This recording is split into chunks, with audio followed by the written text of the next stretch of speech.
Desde las partículas subatómicas hasta el sistema solar y desde nuestro planeta hasta las profundidades del cosmos, hallamos siempre los mismos elementos diseminados por todas las estrellas y por todas las galaxias.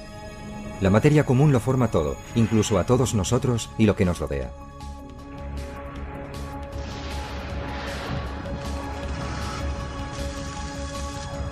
Hubo un tiempo en que toda esta profusión y confusión de materia no existía. No había nada, ni materia, ni radiación, ni espacio, ni tiempo. Algunos rechazan esta teoría, pero la mayoría de los cosmólogos están de acuerdo con ella. El universo nació a partir de una gran explosión inicial llamada en inglés Big Bang. Pero mientras que esta teoría nos puede explicar el cómo, no tenemos ni idea del por qué. A partir de una gran explosión inicial, a partir de una singularidad infinitesimal, el universo estalló. Pero ello no sucedió en el espacio porque aún no lo había, sino que la explosión creció en sí misma mediante un proceso de inflación. Hoy, esa expansión continúa, y así comprobamos que el espacio entre las galaxias aún se va ensanchando. El Big Bang sucedió hace unos 14.000 millones de años. En la primera trillonésima de segundo, el tiempo, el espacio y la materia crecieron cientos de millones de veces, hasta ocupar solo un volumen inferior al tamaño de un átomo. Entonces, en apenas otro instante, y de manera más sorprendente, volvieron a crecer y ocuparon ya tanto espacio como una galaxia. El universo era una sopa, tan caliente que la energía generó la materia y la antimateria como partículas con una gran masa. Al desintegrarse en partículas más ligeras, la materia triunfó sobre la antimateria con una abundancia proporcional de 1 entre 1000 millones, que fue lo suficiente como para crear el cosmos que conocemos. Por entonces, la temperatura ya había decrecido a 1 billón de grados centígrados. Cuando esta era terminó, el universo tenía apenas 10 millonésimas de segundo de edad. Los físicos simulan esa era mediante unos sistemas de aceleración de partículas. En ellos, dos anillos aceleran las partículas llamadas iones pesados en direcciones opuestas. En las intersecciones entre los anillos, a una velocidad cercana a la de la luz, los haces de iones chocan con una enorme energía, produciendo lluvias de partículas subatómicas. Este acelerador, situado en el Laboratorio Nacional de Brookhaven, en los Estados Unidos, tiene 4 kilómetros de diámetro. Dentro, durante solo un instante, se alza el telón del universo primigenio. Estamos en un plasma de partículas subatómicas, de quarks y gluones. Una milésima de segundo después de la gran explosión o Big Bang, los quarks y los gluones formaron los protones y los neutrones. Y entonces, al cabo de solo un segundo y con una temperatura de 1000 millones de grados, los protones y los neutrones formaron los núcleos atómicos.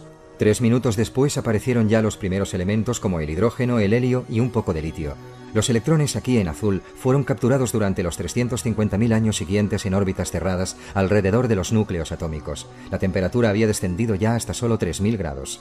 Cuando los electrones fueron encerrados dentro de los átomos, dejaron de bloquear el paso de los fotones portadores de luz.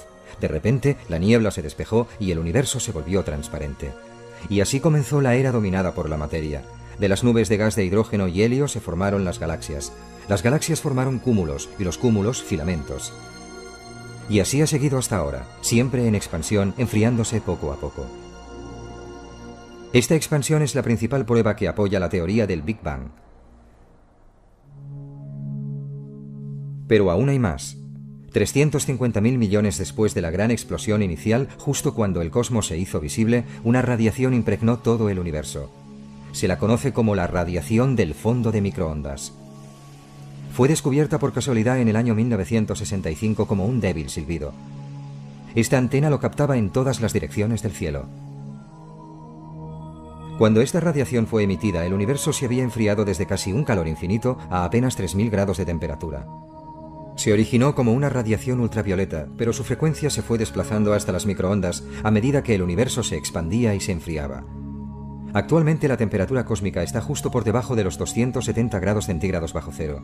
En 1992, COBE, el explorador cósmico del fondo de microondas, fue uno de los primeros instrumentos que lograron descifrar el silbido de estas microondas. Tomó la temperatura de todo el cielo y mostró en diferentes colores las diversas fluctuaciones de temperatura que había en él, de apenas unas pocas millonésimas de grado. Este otro lanzamiento, efectuado en el año 2001, permitió llegar a conseguir unas mediciones aún más precisas que las del COBE. La sonda, conocida como WMAP, no orbitó alrededor de ningún cuerpo, ya que se podía tambalear debido al tirón gravitatorio de los planetas. Se situó a una distancia de 1,5 millones de kilómetros, con lo cual estaba libre de las interferencias magnéticas y de microondas procedentes de la Tierra. Desde su estable entorno térmico, la sonda trabajó de espaldas al Sol, la Tierra y la Luna. Los resultados fueron notables. Tras eliminar la banda roja causada por la potente señal de nuestra galaxia, que en este estudio era superflua, la WMAP cartografió el cosmos en microondas, con el mayor de los detalles. Podemos comparar sus resultados con los del mapa del COBE, a la izquierda, que observamos borrosos. Ahora, con el WMAP, se podían observar con precisión incluso ondas muy leves. Como una piedra en un líquido, las ondas de la izquierda en aceite son distintas de las de la derecha en agua. El medio determina la onda, así como el número, tamaño y masa de las piedras. Estas ondas son como las variaciones de la densidad en el universo primitivo. La expansión que tuvo lugar tras el Big Bang no fue uniforme. La materia formó ondas y se aglutinó. El mapa de temperaturas de la sonda WMAP reveló esos aglutinamientos. Aquí estaban las semillas de las estructuras a gran escala del universo. La estructura se resolvió en un plazo de 1000 millones de años. Las galaxias se apiñaron en torno a filamentos incorpóreos. Entre ellas, el vacío del espacio fue creciendo continuamente. Y nacieron las estrellas. En todo el universo se hizo la luz. Por todas partes el gas se condensaba y se calentaba para iniciar la fusión nuclear. Esta primera generación de estrellas era más caliente, más brillante y más masiva que la de las supergigantes de hoy en día. Ahora, varias generaciones después, las galaxias se agrupan en supercúmulos allí donde se cruzan los filamentos. Esta estructura celular ha sido determinada por las fluctuaciones que se dieron en la densidad del universo recién creado, tal como se ha podido detectar gracias a la radiación de fondo de microondas. El universo está formado por aproximadamente 50.000 millones de galaxias. La mayoría de ellas son gregarias y las vemos desde en grupos de unas pocas docenas a cúmulos de millares. Estrechamente ligadas por la gravedad, una de las más masivas es este cúmulo de galaxias. Aquí, en esta simulación, vemos la evolución de un cúmulo galáctico durante 10.000 millones de años.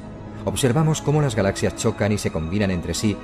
La mayoría de los astrónomos creen que los cúmulos se formaron así, galaxias enanas combinándose y galaxias mayores acumulándose. En esta nueva simulación, los astrónomos han elaborado un modelo de evolución cósmica. Los telescopios pueden ver hacia atrás en el tiempo, hasta hace poco después de que se formaran las primeras galaxias. Es una historia de continuos cambios provocados por el Big Bang. Pero hasta ahora no ha podido verse la formación de las primeras galaxias, que se cree pasó aproximadamente 500 millones de años después. Los telescopios deben todavía penetrar en esas oscuras edades cósmicas. Veamos lo más lejos que podemos llegar a observar. Estamos enfocando hacia una zona del cielo aparentemente vacía, pero no, se ven puntos de luz. Cuanto más nos alejamos, más retrocedemos también en el tiempo. Podemos observar la historia de las galaxias gracias a los instrumentos instalados en el Hubble. Es como perforar y coger muestras de un trozo del cosmos en un punto específico del cielo. Tras realizar unas 800 exposiciones diferentes, esta es la imagen óptica más profunda que se ha obtenido jamás. El telescopio espacial Hubble nos mostró en ella casi 10.000 galaxias. 100 de los puntos más pequeños son las galaxias más distantes, que ya estaban formadas 800 millones de años después del Big Bang.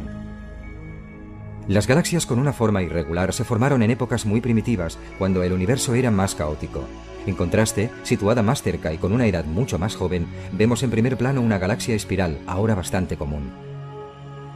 El universo tiene muchos misterios, y uno de ellos es por qué se desarrolló la vida. Esta cadena de galaxias es otro enigma. Los astrónomos afirman que se formó hace 11.000 millones de años. ¿Cómo pudo desarrollarse una estructura tan masiva tan pronto? Este hecho desafía nuestra comprensión actual de la evolución cósmica.